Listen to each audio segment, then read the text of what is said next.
Throughout my life, whether through serving in the military or in Congress, I've always worked to do what is in the best interest of our country.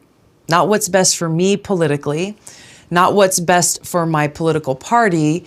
No, I've always put our country first.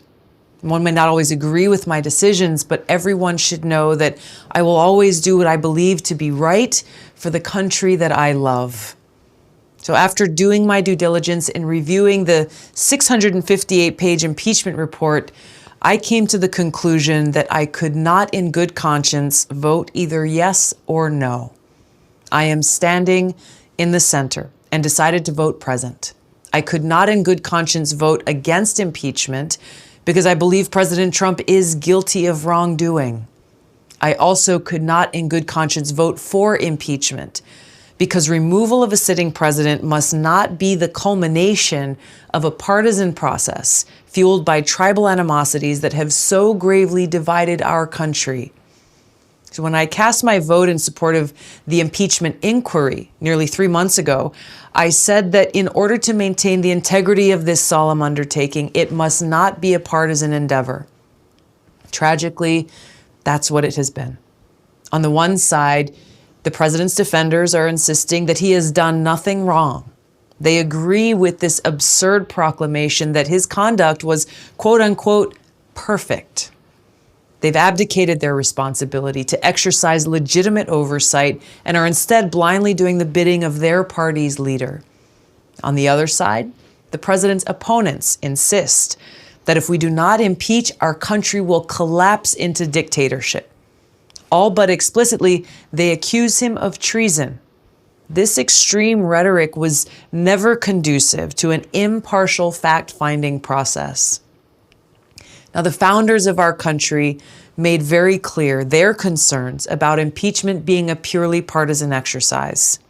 In the Federalist Papers, Alexander Hamilton warned against any impeachment that would merely, quote, connect itself with the pre-existing factions and enlist all their animosities, partialities, influence, and interest on one side or on the other. In such cases, he said, there will always be the greatest danger that the decision will be regulated more by the comparative strength of parties than by the real demonstrations of innocence or guilt. Donald Trump has violated the public trust.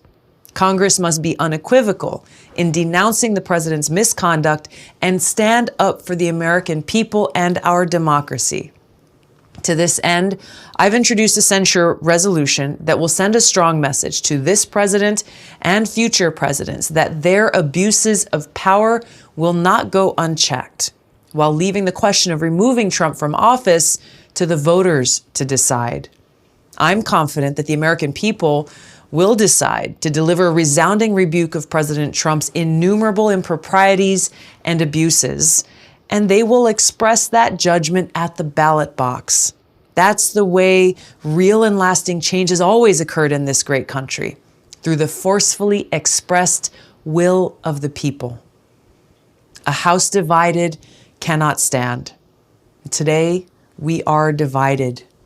Fragmentation and polarity are ripping our country apart.